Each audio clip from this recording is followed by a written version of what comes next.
Hi, my name is Anne McElhinney. And I'm Phelim McAleer. Welcome to the Anne and Phelim Scoop. We've great show for you today. I know we say that all the time, but this is a special one. Stand by. We're in week 7 of the lockdown, which is, by my estimates is about 3 weeks too many. It's May the 6th. Never forget, this was a lockdown to flatten the curve, to stop hospitals being overwhelmed. And that has been successful. Now it seems it's a lockdown to stop people getting the virus, a complete bait and switch. This is an impossible task, and it's a deceptive switch. So we're now in this lockdown. We're destroying the economy for something, for a deceptive reason. Yeah, no, exactly, absolutely. I mean, it's, you know, it was really clear at the beginning that this was never meant to be a cure, because there wasn't a cure. Yeah. So the only thing that they felt that governments and municipalities and governors could do was to try to flatten the curve, just so that hospitals wouldn't be overwhelmed. Yeah. But now it's something different. Yeah. Now it's about something different. So we have a great program for you today. 2 really interesting but very different interviews that reveal in very different ways the malfeasance and the madness that we're currently living through. Our first interview is with Heather MacDonald of the Manhattan Institute. She's been doing sterling work exposing the destruction of America and Americans that has become out of the pandemic and the complete lack of data or even thinking that has allowed this to happen. She'll be speaking to us from New York, where the madness is in plain sight, and we're going to hear how she has become a very personal casualty and very painful casualty. Yes. Then we interview a journalist who has been wonderful at exposing the truth behind a very strange story that we're very interested in, that we've been fascinated by, from Arizona. As true crime aficionados, we're always interested in this story. So it's about the couple who took the tank cleaner on the recommendation of President Trump, led to the unfortunate death of the Arizona man. NBC first with the story, President blood in his hands, but wait till you hear what one enterprising journalist, not blinded by Trump derangement syndrome, has uncovered. You won't want to miss that interview.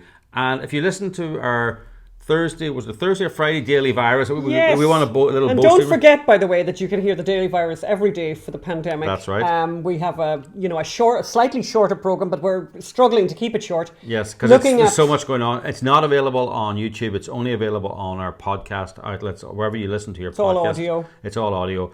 We do it every day. We try and keep it 15, 20 minutes. We end up, it's 20 minutes, 25 minutes, 30 minutes. Because there's so much to talk about. There's so much news every day, but we do that every day. But on Thursday, we had said to our virus audience, watch the movie on Netflix, Dangerous Lies. It's by produced by a wife of Ben Huddleston, friend, who was the cameraman, DOP on Frack Nation, who's done a lot of work with us. And we made the recommendation on Thursday, and then what happened? Over the weekend, it became the number 1 show on Netflix. And the two things potentially connected. Yeah, I think we might be influencers. We may be influencers. So now we're going to talk to Heather MacDonald, who's been writing extensively about the damage being caused by the Wuhan flu panic. We recorded the interview just before we came on air, so let's go over that interview now. We're joined now by Heather MacDonald. Heather is an American political commentator, essayist, attorney, and a fellow at the Manhattan Institute. This combination has led to her having a uniquely well-informed analysis of some of the most important issues of the day. Heather was a vocal critic. Among her many achievements, Heather was a vocal critic of racial profiling, so-called racial profiling, particularly with regard to Islamic terrorism. She's been a very vocal critic also of the Black Lives Matter movement, and was among the first to suggest and publicise the Ferguson effect on law enforcement and the disastrous effect that it had on public safety. And in fact, her comments on the Ferguson effect and about Ferguson had a very dramatic effect on my play Ferguson when it ran in New York. We want to talk about that later in the interview. In fact, one of the actors described your contribution and my contribution as white privilege and white arrogance. So I think we definitely want to explore that issue as we go on. And so you're also an outspoken critic of recent criminal justice reform. We'd like to talk about that later on. But first of all, we really want to talk to you about your recent work. Welcome to the program, Heather. Thank you so much, Phelim. It's a real pleasure to be with you again. You're in New York, is that correct? I'm in New York, right, yes. Yeah, you're in New York. How has that been so far? Well, it's doomed. The place is doomed. Governor Cuomo and our Mayor Bill de Blasio have announced that we're going to be shut down for at least another month. There will be no more New York City after that. The idea that government can wave a magic wand and print gazillions of dollars of phony money and be an adequate substitute for private market economy, bring these tragically lost businesses back to life, is sheer fantasy. It's a classic progressive fantasy, but New York is over. There will not. You cannot keep people out of work and entrepreneurs without any income coming in for another month and expect them to come back. I mean, you've written a lot about what's happened. You've written for the U.S. Spectator, American Spectator, and American Greatness. I mean, and you recently described in the U.S. Spectator that you yourself are a casualty of the paranoia that has infected the public with this incident that happened when you were on your bicycle I think in Central Park. Was that correct? Right. I mean, the paranoia that is on display in this city is just remarkable. The Central Park, I'm out there very early in the morning. It's 800 square acres. At 5:45 a.m., there's maybe 100 bicyclists and runners spread across vast amounts of space under completely open air circulating like crazy, wind, freshness, you name it. If I approach an oncoming runner and I'm, say, race walking frantically, frenetically, and I'm not wearing a mask, and everybody else is, these cyclists that are speeding around at 20 miles an hour are wearing masks as if they can get infected by particles that have been hanging in the air for I don't know how long and not dispersed, is absurd. But if I approach somebody and I'm not wearing a mask and at the vector that we both are on, we will be probably 3 yards away from each other at that millisecond when we're shoulder to shoulder, before we're at each other's backs, that person will lunge away in terror. One morning, I was out on my bike because my pool has been closed down. So I took my bike out of cold storage, big mistake, and was cycling in the regular road. And there was a girl who was running in the middle of the road rather than in the left-hand bike runner's lane. And all of a sudden, without even looking behind her, she darted left towards the runner's lane in front of me, having not looked back to see that there was a bike coming at her. She knocked me over. I sustained a very bad head injury. It's now just, it's receded. I mean, you can still see a bruising, but it was really bad. And of course, I couldn't go to the emergency room because there was, one would not possibly think of going to an emergency room at that point. She later told me, without any apology, any sense of acting crazily or in a way that needed any "I'm sorry" attached to it, that she had been running in the middle of the road because she was so fearful of getting infected by her fellow joggers, and she darted left because she saw some phantom threat approaching on her right that she had to get away from. Needless to say, both of those beliefs are crazy. The science is very clear.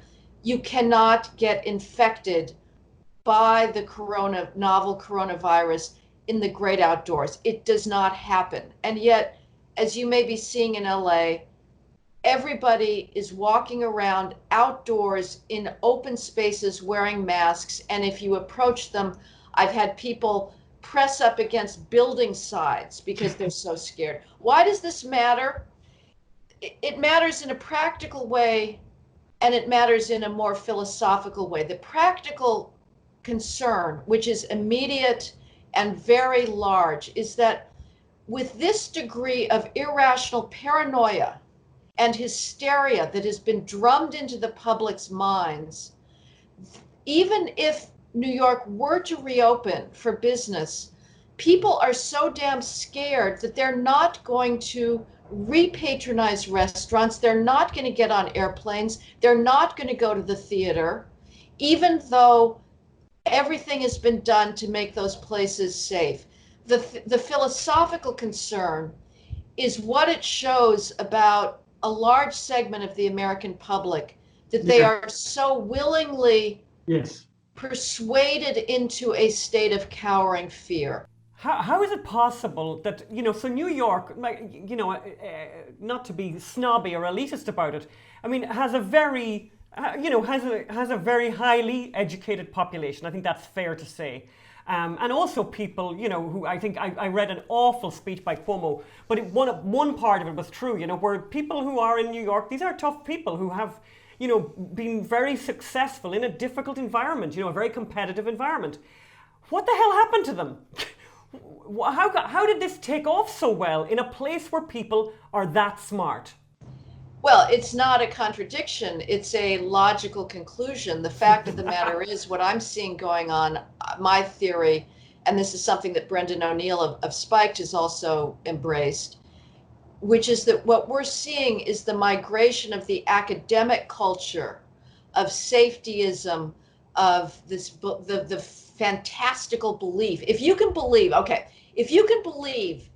as a female, say, on a college campus, that you are surrounded by rape culture, that you are at threat of your life because you are surrounded by toxic masculinity, or if you're a Black student on a college campus, if you believe that you are at threat of your life because of circumambient racism, if you can believe those patently false propositions, because there is no place that is more accepting, tolerant, inviting of females and so-called underrepresented minorities than American college campuses. They are twisting themselves into knots to admit and hire and promote as many females and Blacks and Hispanics as possible.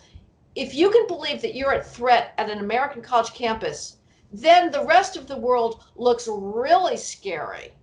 Yeah. And that's what's going on. That academic mindset that threat is everywhere, that we need safe spaces, has now taken over the public at large, and it is the vector of infection is precisely the college-educated elite.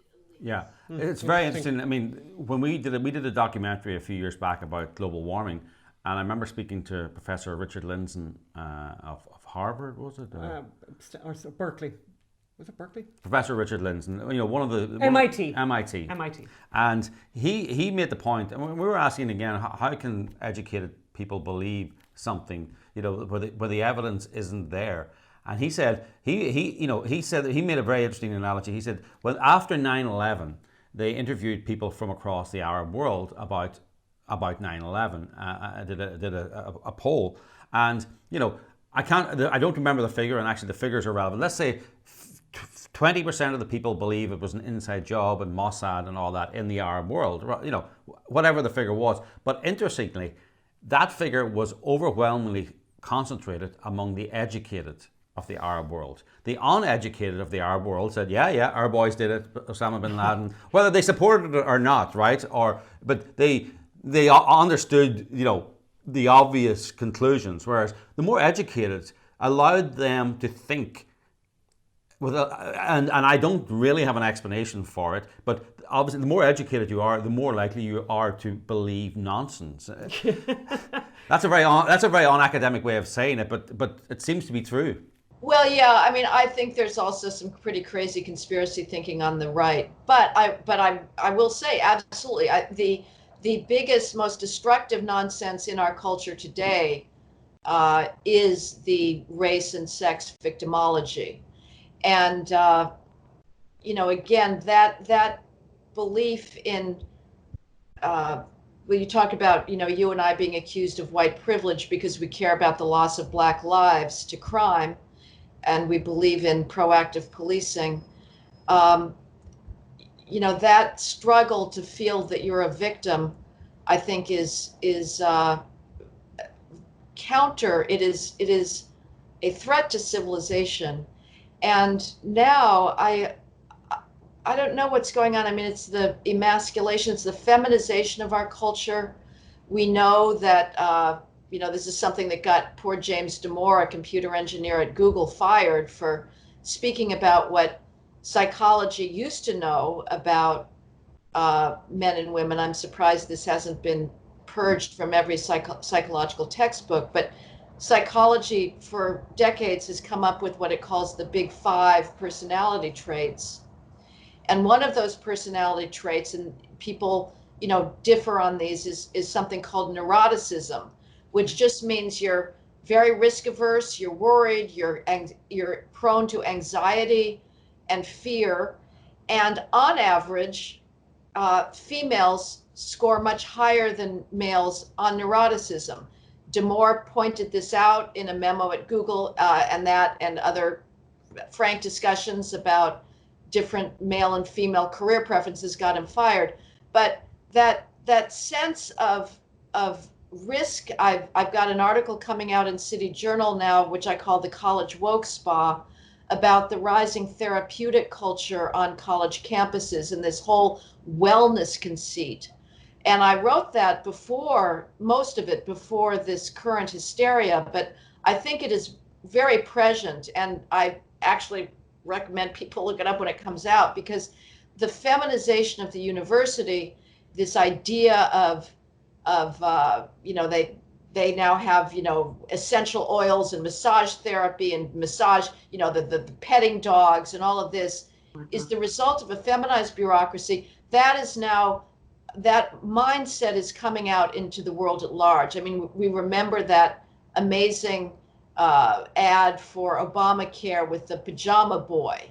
That guy in his children's pajamas with the little footsies in them is a really classic icon now of the elite, sort of emasculated, pro-government, let the government do everything for us mindset that dominates the mainstream institutions.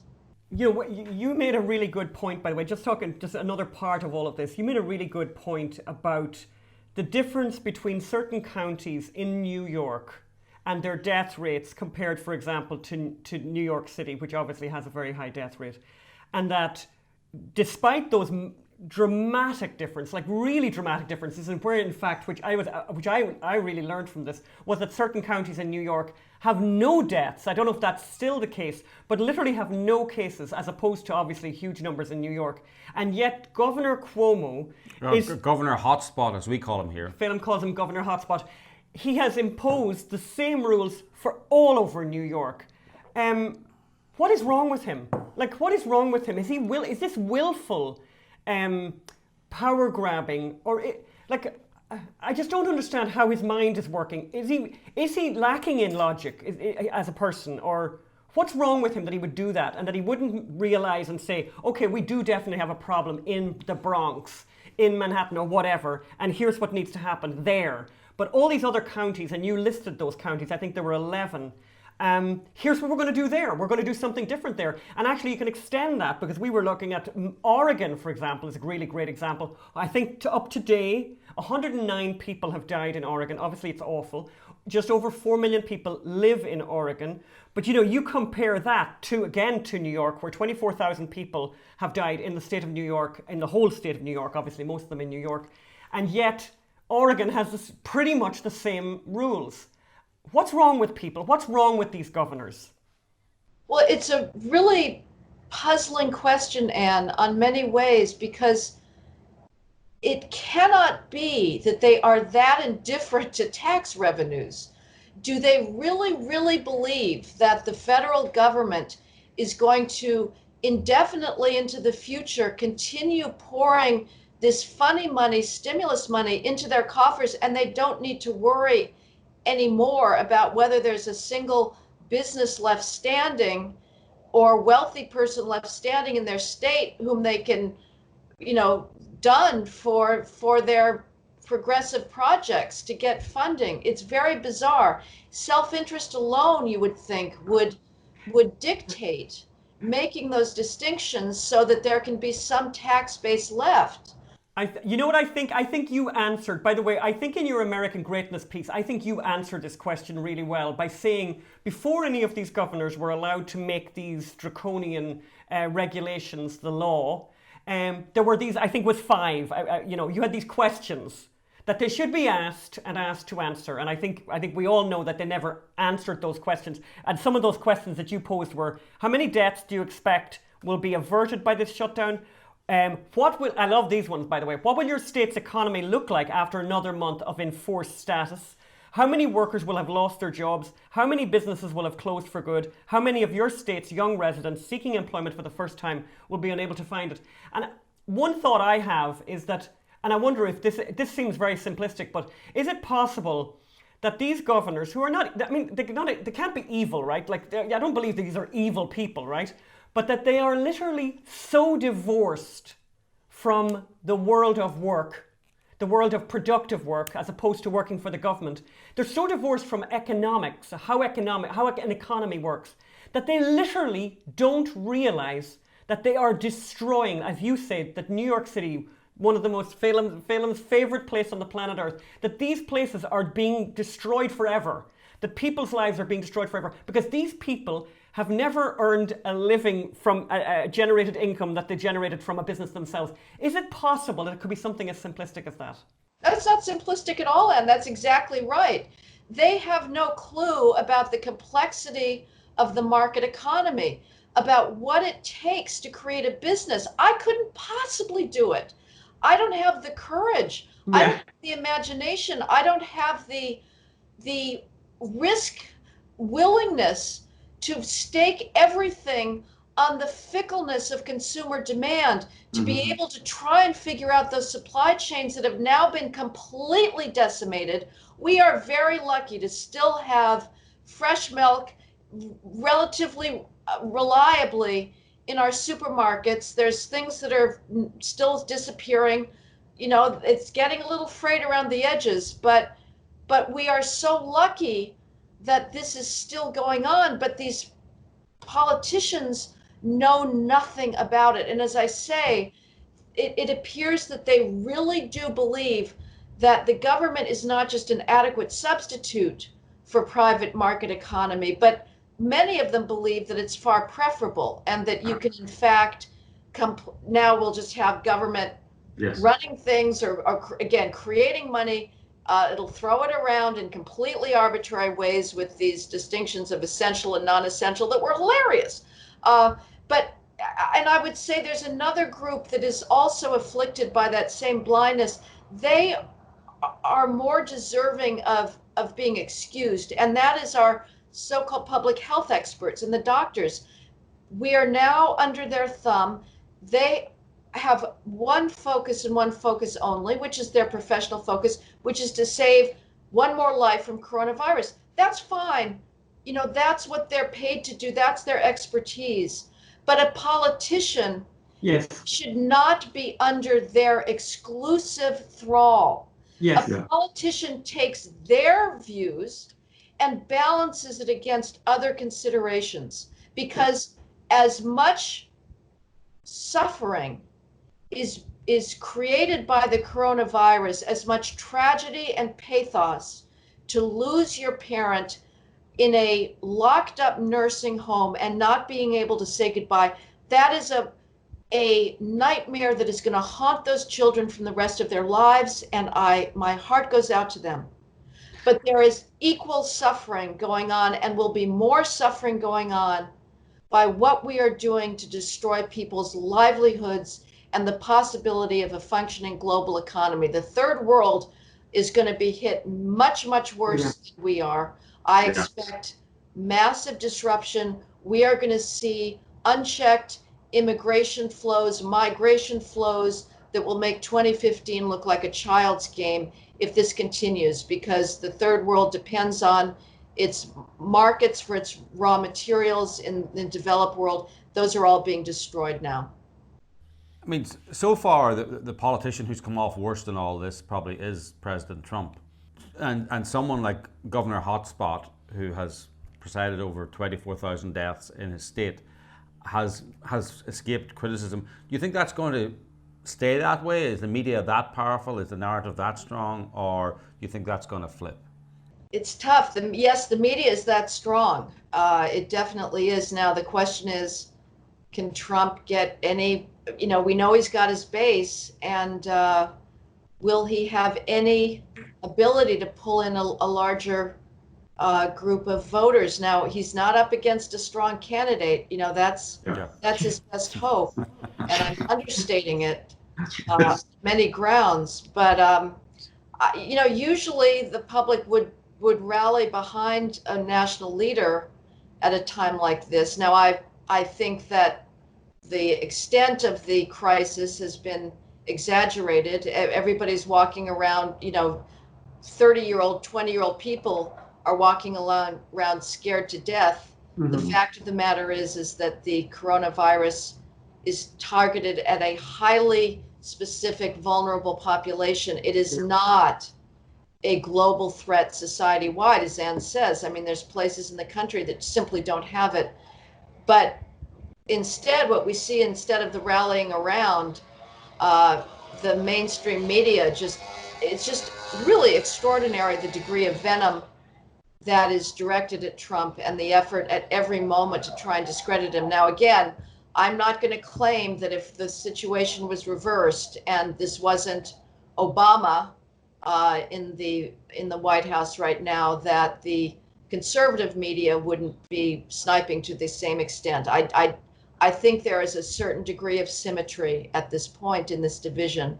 But right now, what we certainly have is a far more powerful and all-encompassing left-wing media that is doing everything it can to make sure that Trump's efforts, that I think have been quite reasonable, mm-hmm.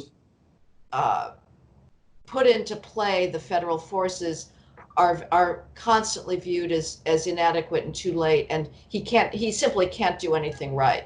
Yeah, but it's interesting at the very same time, though, that the media, as you say, are being very critical. And of course, I accept that your idea that maybe if the tables have been turned, that the conservatives would have been hard on Obama.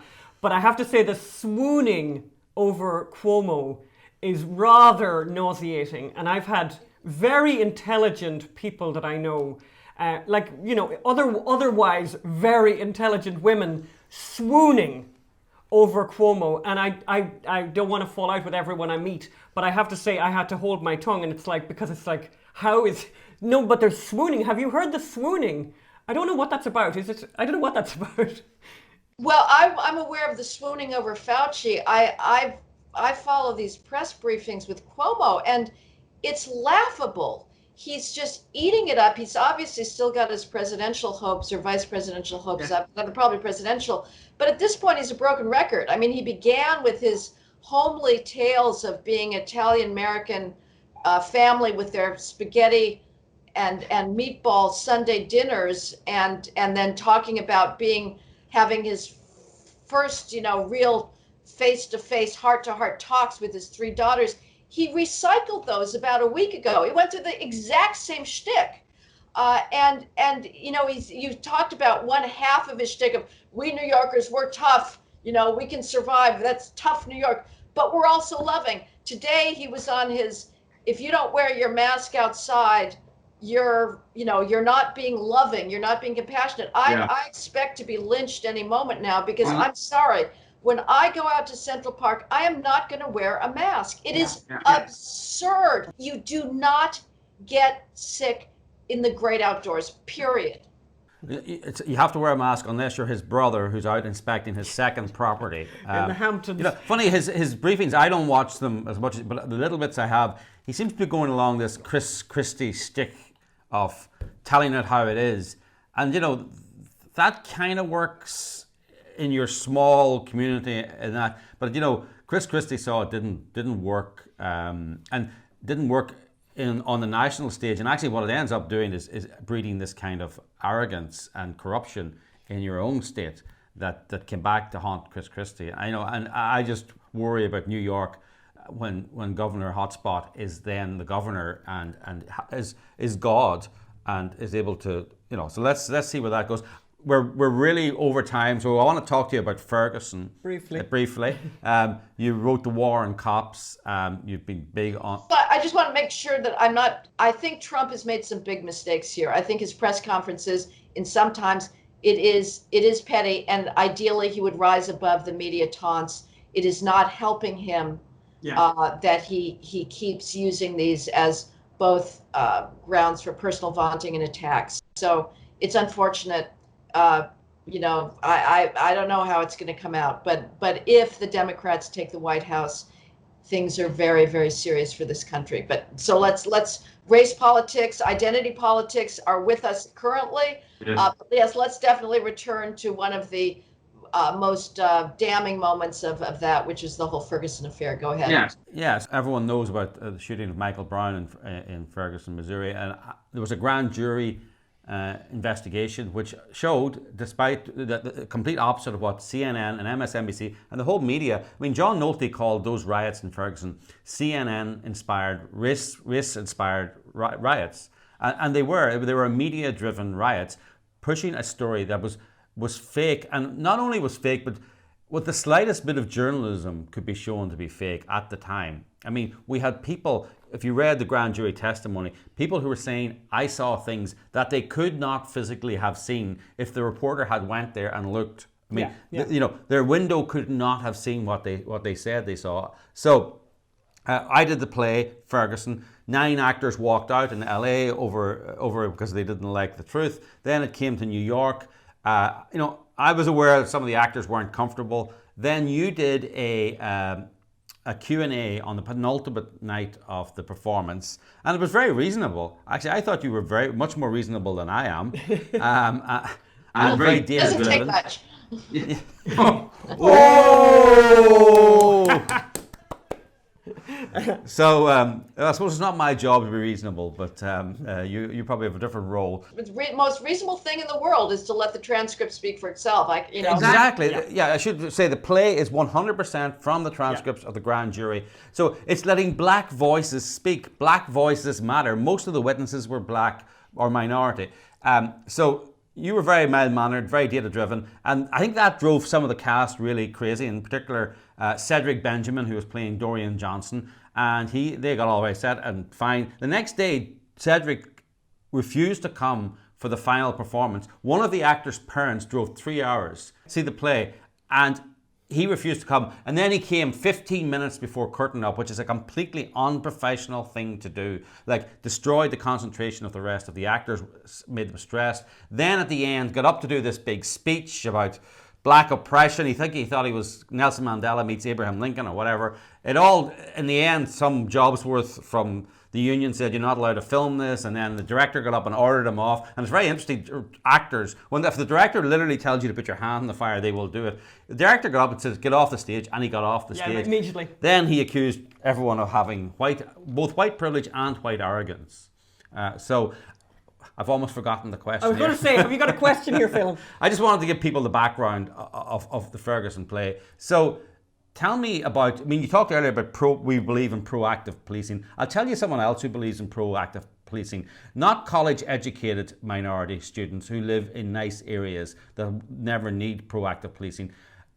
Uneducated minority people who live in impoverished areas believe in proactive policing. And that was something that came across. I remember that was one of the things I picked up from your Q&A. So tell us about that. Tell us about the Ferguson effect and who really suffers. Well, I've never been to a police community meeting in places like Harlem or Central Brooklyn or the South Side of Chicago, where I haven't heard those good bourgeois, law-abiding people that take time out of their night to show up at the 43rd Precinct, in the Bronx. I've never not heard them beg for more police protection. They inevitably ask, you arrest the dealers, they're back on the corner the next day. Why can't you keep them off the street? I've heard people complain about smelling pot in their apartment building in the corridors. The so-called racist war on drugs that we're supposed to believe was this plot to resegregate and re-enslave blacks according to the highly destructive author Michelle Alexander's book, The New Jim Crow, which is on every college reading list, or all the other Black activists, Ta-Nehisi Coates, for example. The war on drugs was instigated by Black newspapers in the 1950s and 1960s. The Rockefeller drug laws in New York City were instigated by Black Harlem preachers. The federal crack penalties that we're supposed to believe are so racist were instigated by concerns from the Congressional Black Caucus, whose members said that this is the worst oppression we've known since slavery, the crack epidemic and what it was doing to inner city neighborhoods.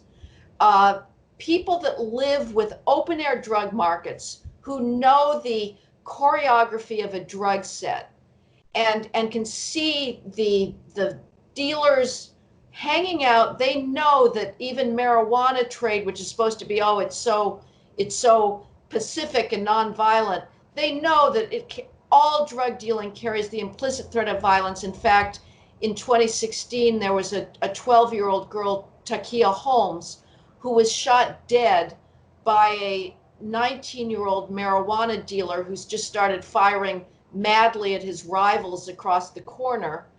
These people want order in their lives. They beg for it. And the police would be inhumane and frankly racist not to respond to those requests for proactive policing, for something called broken windows policing, which responds to public order complaints, kids hanging out by the dozens, fighting, people drinking in public. And the irony that the police face and the dilemma that they face is that if they respond to those heartfelt requests for safety, they will generate the sorts of disparate police arrest activity and stop activity that can be fodder for the next ACLU racial profiling lawsuit. Because the fact of the matter is that the vast majority of victimization in American cities occurs in minority neighborhoods. The victims are minorities and the perpetrators are minorities. That's just the facts. Yes. The police don't create those facts. They respond to them. Yes. They hope against hope that anytime they're called out on a shots fired call, meaning there's been a shooting, they hope against hope that they're going to get there and being given the description of a white suspect. It yes. virtually never happens. Yes. Drive-by shootings in this country are virtually exclusively a Black and brown phenomenon. In New York City, Blacks and Hispanics commit 98% of all shootings, or 99% some years. Whites, who are the majority of the city population, they're 34% of the population, they commit 1% to 2% of all shootings. That disparity is true in every single American city. But if you reversed it, it's almost like saying, that you're racially profiling whites by arresting them for insider dealing, right? I don't know the figures, but 99% of, probably actually there's been a few, interesting, there have been a few that the Indian people who are insider dealing, but most insider dealing is done by white people in the financial world. And as you say, most drive-by shootings in New York are in Black or minority communities, and they have to go in there. And if you want the place policed, as you say, you're going to have disproportionate activity in Black and minority areas, welcomed by most people in Black and minority areas. Yeah, exactly. We're wrapping up here because we've gone way over time. We ask all of our guests two questions. We ask them, have they got a go-to recipe? I mean, like most people, I imagine you're doing a bit more cooking than normal. And also, if they have a piece of art that's important that they would really like, that's important to them, tells you something that inspires you and that you'd like to share with other people. So what about your recipe first? Well, actually, I love cooking, so I'm not doing any more cooking than usual because I always cook. So I'm not doing the order in stuff here. And for me, I don't really use recipes. I cook by the seat of my pants, which means garlic, olive oil, and onions. Like, that's the basis of everything. Be still, my beating heart. I know where you're going. Yeah. So what would be your signature dish? Sauteed vegetables. I'm not a vegetarian. I love meat. I love fatty meat. I only like fatty meat. I don't like lean meat, but I love vegetables. So sauteing the hell out of cauliflower or eggplant or broccoli with tons of extra virgin olive oil and garlic and onions, and throw in some tomatoes. It doesn't get better than that. And it also, please do not be brainwashed into the nouvelle cuisine idea of vegetables having to be rock hard. They only release their juicy goodness if they're spoon soft, as far as I'm concerned. Running sore in this marriage, just so you know. Thank you. Thank you for doing that. We're going to have, thank you. Stop. No. Likes the hard and crispy. No, it's not that I like the hard ones. What happens is I have some timing issues. So I too often start the vegetables too late. And then the meat is ready, there's an issue. No, you're in love with your favorite phrase is al dente. That's not. And al dente is a monstrous concept. Truly is, even including for pasta. But for vegetables, it's just a killer. No wonder people don't like vegetables. If they're al dente, it's like eating a pencil, for God's sakes. I think it's overreaction to our. I think it's overreaction to our upbringing, where vegetables were mush. If they weren't mushy, they weren't overcooked, then they weren't proper vegetables. So I think Anne has overreacted, and I wouldn't say undercooked vegetables, but I would actually. Well, that's not fair actually, because my mother was a great cook, so that's not very fair. Moving on from this, it's a cultural thing. This is from this conflict. Tell us about a piece of art that you'd like to share with us. I would say one of the greatest works ever is Don Giovanni by Mozart. From the overture forward, you're in the presence of terrifying beauty and grandeur, effervescence, joy, and eroticism beyond anything any of us deserve to experience.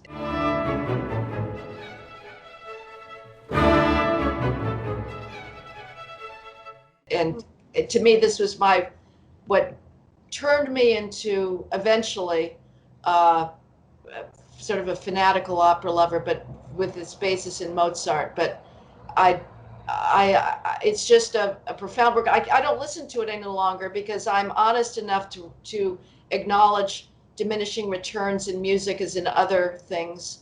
But if you don't know it, I would highly recommend it. It covers the range of emotions and is an expression of the greatest period, I think. Well, all periods in classical music are great, but of the galant style that aspires towards nobility and majesty and sheer erotic power. God, that sounds like a recipe for everything that we need right now, actually, in terms of particularly nobility, which is in very, well, certainly among politicians, nobility is certainly very absent. Obviously, there are people in the hospitals, doctors and nurses who are fabulous and doing amazing Trojan work. But yeah, in terms of leadership, there's a really big lack of nobility. So I think maybe that would be a panacea for the public at a time like this. Heather, thank you so much for coming on our show today. We should do this again, and we could do it for a lot longer. You've been a gift to us today, so thank you so much. Thanks, Heather. Thank you so much, Anne and Phelim. It's great talking to you, and hope to see you. Okay, bye. So let's go now to our next interview. You probably heard about the couple who allegedly, heard President Trump praise the chemical hydroxychloroquine, the medicine, and it was for the Wuhan coronavirus. And this couple heard President Trump say that and apparently drank fish cleaner as a result because it contained a similar sounding chemical.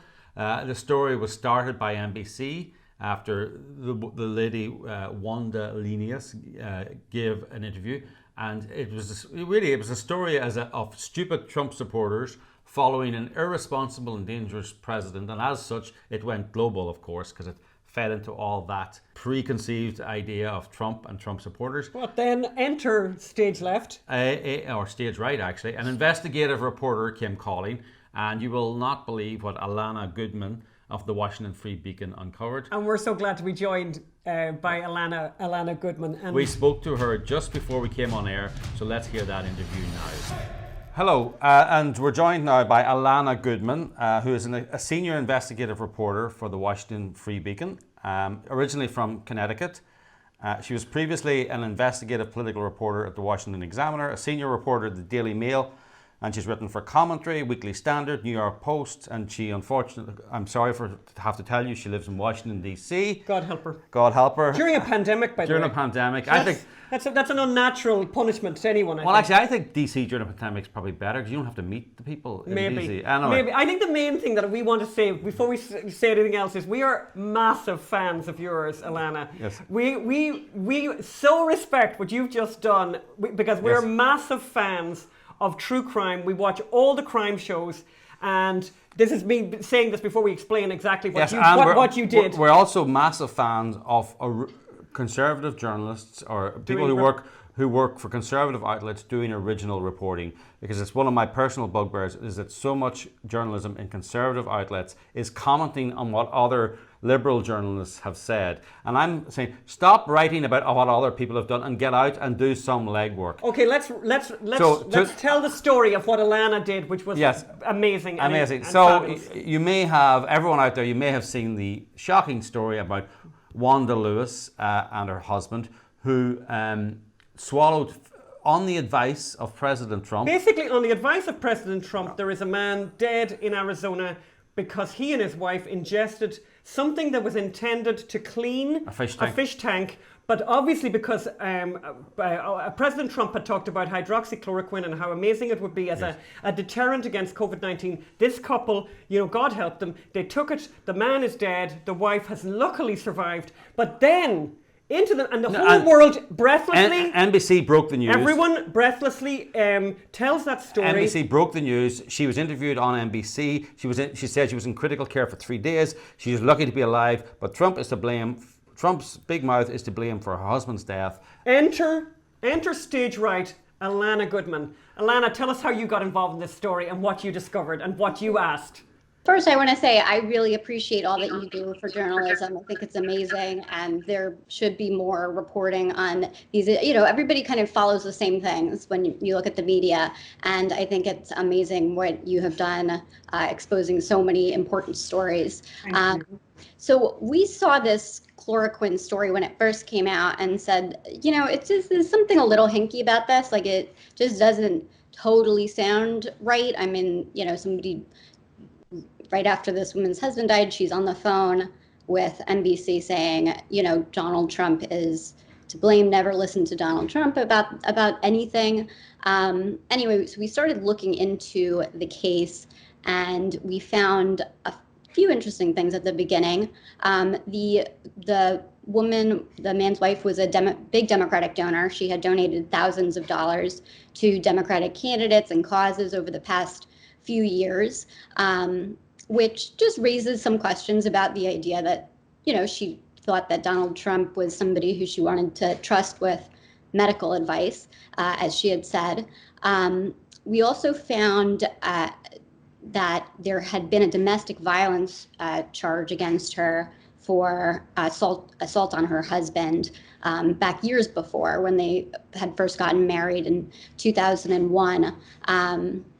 And I also spoke to friends who said he was a very intelligent guy. He was an engineer at John Deere, mechanical engineer for 30 years. And they said that, they couldn't imagine him agreeing to take this substance. So we don't know what happened, but it was a much more complicated story than it was initially portrayed. Yeah. Yes, and we will say there's lots of evidence out there, but all of this is supposition and speculation. But it's uncovering evidence that doesn't match the original narrative that they blindly followed Donald Trump. And this is what journalists should have done in the beginning: was ask hard questions and do a little bit of research. And You uncovered that, but then there's more. She's been involved in a number of lawsuits against John Deere and her previous employer, alleging victimization, discrimination, etc. And there are some very interesting depositions and what she told a psychiatrist about her state of mind. as well. She was very angry all of the time. And so the psychologist, if you look at the court documents, talks about how she had a lot of anger issues, and that this had come from her time working at John Deere, and that they were worried. He said that they were worried about putting her in the same room with people who were representing John Deere during this lawsuit, because the therapist said she might have a rage attack. And she also spoke during her deposition about her anger and how she had spoken to a therapist about, considering divorcing her husband because she was angry all of the time and had all of these other mental health and physical health issues related to her time at John Deere. Yes, and then you also uncovered some stories from friends about her rage towards her husband. Some very sad. Very sad. We read your story. Can you tell a little bit about that? It's really sad. Yeah. So one of the stories that I had been told was from a friend of Gary's, and he said that Gary was very into making these model airplanes, not the little ones that you think of, kids building, but these amazing models that are of actual aircraft and are, pretty large and require a lot, just months of work on these models, a lot of technical skill and just a lot of time and care for detail. And he spent a lot of his time on this. One day, apparently when Gary had come home late for a meal, his wife had gotten angry about this and destroyed his plane collection. So what his friend told me was that Gary was a very kind of even-keeled guy, and he sort of just threw away the planes that he wasn't able to fix and repaired the rest and just kind of soldiered on. What's the situation now? So there's an investigation. Homicide are involved now. Well. Actually, this is very interesting. So in your original report, you said that the homicide were investigating it. Then NBC, who broke the original story, come out with a headline that everyone seems to be following up, where they're the headline says it's not a homicide investigation. Then if you read the report, you actually have a detective saying, yes, it's not being investigated as a homicide, but homicide is investigating it because it's an unexplained death. And I'm going, well, homicide is investigating it. It's which would make it a homicide investigation. They are parsing words to try and cover, in my opinion, and I'd like to hear your thoughts on it, to cover up their original lack of curiosity. I have covered a lot of crime cases, and I have never been contacted by a homicide detective in relation to a story that I'm covering to ask for recordings of a source for a death case that they're looking into. I don't know about you if that is common. It's an uncommon thing to happen.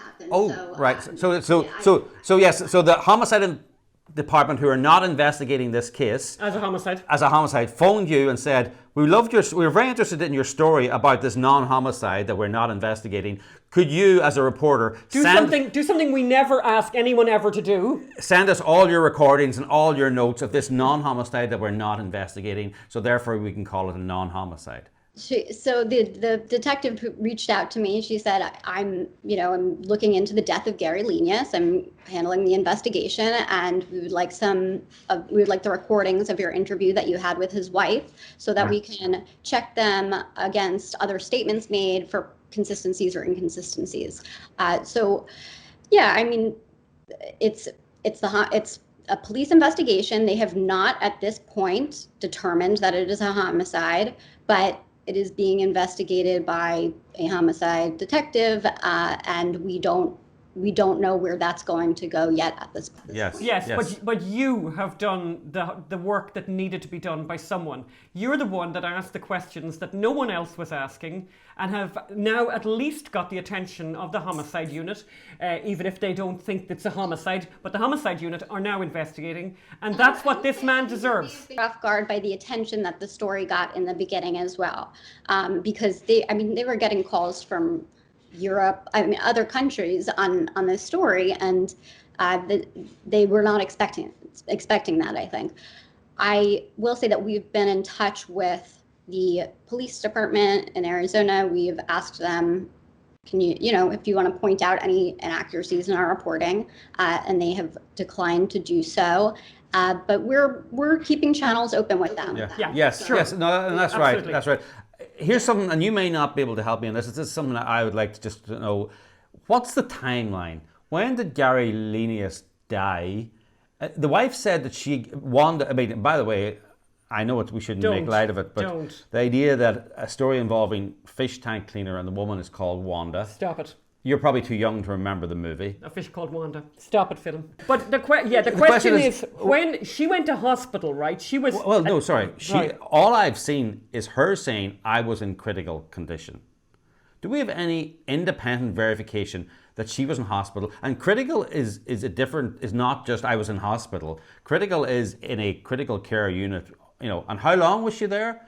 And how quickly did she give an interview? And it seems to me like a remarkable recovery. Am I correct? Or maybe there was time between it all. Yeah, I mean, I don't want to get into every detail of this, just because I don't have the timeline in front of me, and I don't want to say something inaccurate. But this took place on March 22nd, and she said that they started to feel the effects of the chloroquine very quickly, and they were both taken to the hospital. I did confirm that with the hospital administrators that they were both hospitalized for this. Gary passed away later that night, and Wanda, I believe, was in the hospital for several days and then released later that week. But I don't have all of the details on. I can't remember exactly when she did the NBC interview, but it was within a couple of days, and I believe she was still at the hospital when that interview did take place. Okay. Okay. All right. Well, we're going to be watching this case, but again, we're very grateful to you because I think it's an interesting one. We'll see what happens. And please keep doing the journalism, and we need more of this. It's very funny, it's a classic. It's a great Dateline story. Only Dateline is produced by NBC, so I'm not sure that it's going to be a great Dateline story. But please keep doing the journalism. You're a shining example to other journalists. Yes. And we will hopefully be talking to you again. I hope so. Yeah. I hope so too. Thank you. Thank you so much. Thanks for having me on. Okay. Thanks, Alana. Bye, Alana. Bye. Well, that was wonderful. I mean, she's wonderful. I'm so glad that we got to meet her. I just wrote to her and said to her, "Thank you. It was lovely meeting you." What a great journalist. What a great story. As they say in journalism, this story will run and run. I'm just concerned that some woke anti-Trump detectives might be slow walking this investigation. But perhaps not. I hope not. Maybe it's like Jussie Smollett. Jussie Smollett. In that case, detectives and police chiefs were very public and very vocal that he was a victim, that they believed the attack was genuine, that they were only treating it as a genuine attack, whilst all the time uncovering evidence that it was a fake hate crime. They were making the public statements probably to lull Smollett into a false sense of security and to make sure he gave lots of interviews where he'd give false and contradictory information. So let's hope that's what's happening here, is that underneath the surface is a huge and furious and robust investigation going on behind the scenes. But certainly we're not going to take our eyes off this case, and I think Alana Goodman, who is obviously the hero in this piece, is going to be pursuing all avenues there and checking out what's going on. So we'll keep you up to date with everything we find out about what's happening in Arizona. But we've come to the end of the show, and actually, really a long show today. Sorry about that. If you enjoyed this show and would like to support us, because we really are dependent on the kindness of strangers and on the kindness of our friends, and that you are our friends, our audience, who we love and who are so kind and gracious with all your lovely comments. Send what you can, and particularly gifts every month are really helpful, to the unreportedstoriesociety.com, unreportedstoriesociety.com, and give what you can. As I said, those sustaining gifts that you give every month are really marvelous, like $10, $20, $1,000, as much as you like, and even once-off gifts are great. We'd really appreciate it. And it allows us to keep doing what we do. We're doing the Daily Virus, we're doing this, and we're also working on FBI Lovebirds plays and other top secret projects that we can't talk about right now, but that we are working on in anticipation that we'll all get outdoors again soon. So please, stay safe. don't get arrested, and we'll see you the next time. Thanks. Bye. Thank you. Bye.